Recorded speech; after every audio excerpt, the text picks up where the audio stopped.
Hi, my name is MB Raimondi.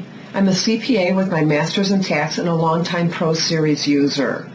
I want to make sure that you know about a way to enter information on the return that could save you 15, 20, 30 minutes depending on the size of the return. It's something called QuickEntry. I want to discuss with you a cool feature in ProSeries that you might not be aware of. It's something called QuickEntry. Most of us, what we do is when the Federal Information Worksheet comes up, we fill in the Federal Information Worksheet, and then we go to the Form 1040, and we start working off the 1040 and fill in the different forms. So, for example, if I'm going to interest, I go ahead, I get to the Interest Income Smart Worksheet. But sometimes we're doing a lot of scrolling around, and we don't really need to go ahead and do that. There is a feature in ProSeries called QuickEntry. It's just another way to enter. And the cool thing is I can switch back and forth between QuickEntry and Forms Entry.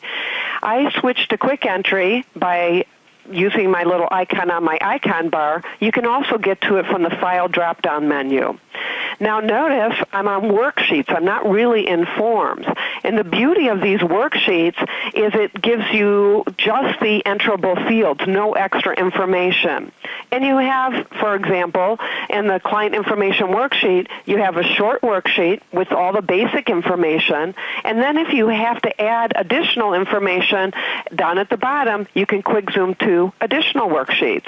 So that's true for client information. The other place I like it is on the K1, because most of us were just filling in basic K1 information.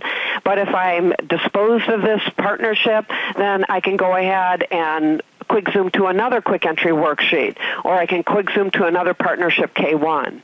Now, one of the places where QuickEntry really helps you is when you're entering assets, particularly like for a new client where you have a lot of assets to enter. In QuickEntry, you have something called the asset list.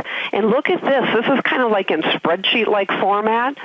I'm going to switch back to Forms mode, and I'm going to use my same icon, and it brings me, when I go to Forms mode, to the same place I would be in the form. And you see here we have the Asset Entry Worksheet, and I would have to fill in an Asset Entry Worksheet for each of my different assets. Well, when I'm in QuickEntry, I just fill in the spreadsheet-like thing here and put in all of the information across without having to create a new worksheet each time I add a new asset. It can make it really easy for you to go ahead and fill in your information. And again, the beauty of it is it's so easy to switch back and forth. Use it for the areas that you know that you're going to use, and then if you want to go back to Forms mode, you just click back and forth between them. I would really encourage you to try QuickEntry this year and play around with it and find the areas that you think it's easier to enter in QuickEntry rather than entering in Forms mode.